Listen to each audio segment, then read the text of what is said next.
Hello everyone, welcome back to another video. Today I'll show you how to connect CoinDCX to TradingView. First, go to tradingview.com and log into your account. Once logged in, you'll need to open a chart.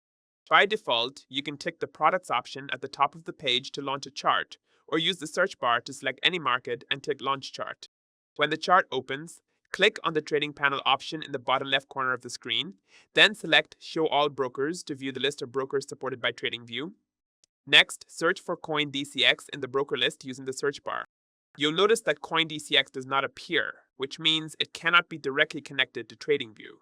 In this case, open a new tab and go to the CoinDCX website. Log in to your CoinDCX account using your credentials.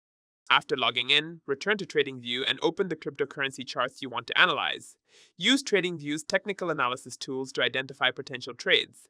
When you're ready to place an order, switch back to the CoinDCX platform and manually execute the trade there.